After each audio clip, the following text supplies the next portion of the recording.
अगर बीमारी के लिए कोई उपाय करें तो कौन सी प्रदोष पर करें, और लक्ष्मी के लिए कोई उपाय करें तो कौन सी प्रदोष पर करें। तो अच्छे से सुन लेना भाइयों, शुक्ल पक्ष में जो प्रदोष पड़ती है वो लक्ष्मी की वृद्धि के लिए होती है, कृष्ण पक्ष में जो प्रदोष पड़ती है वो रोग और बीमारी को मिटाने की होती है।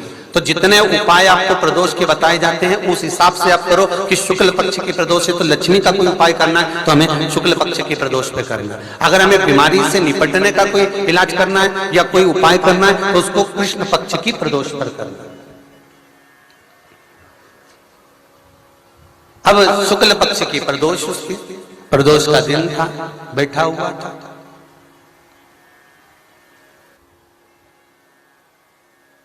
मान लो अगर कहीं आप कोई नौकरी के लिए अप्लाई कर रहे हो, लॉकडाउन में सर्विस छूट गई, कई लोगों की छूटी,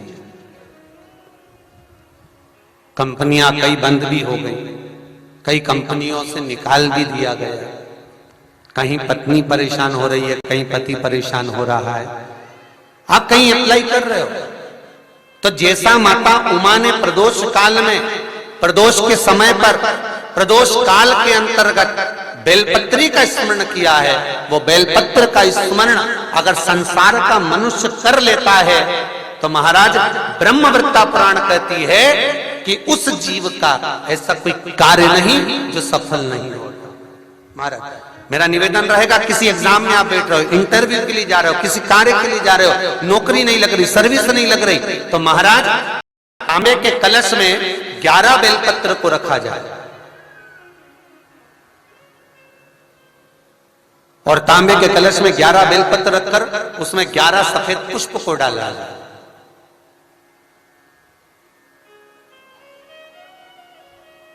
लाल चंदन घिसकर कटोरी में लेकर जाइए। प्रदोष के दिन, शुक्ल पक्ष का जो प्रदोष पड़ जाए उसके दिन शंकर के शिवलिंग पर लाल चंदन लपेटने से पहले शंकर की जो जलाधार,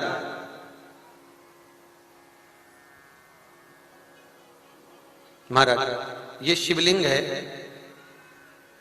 ये शिवलिंग है और ये पूरी गोल और ये चरण, ये जलाधार, ठीक है। आपको पहले भी कहा है शंकर जी की पूरी जलाधारी में शंकर जी का संपूर्ण परिवार है। राइट जो चरण है जहां से पानी नीचे गिरता है वो गणेश जी का स्थान है, लेफ्ट कार्तिकेय जी का स्थान है, बीच में जो एक मोटी सी लाइन है वो अशोक सुंदरी का स्थान है।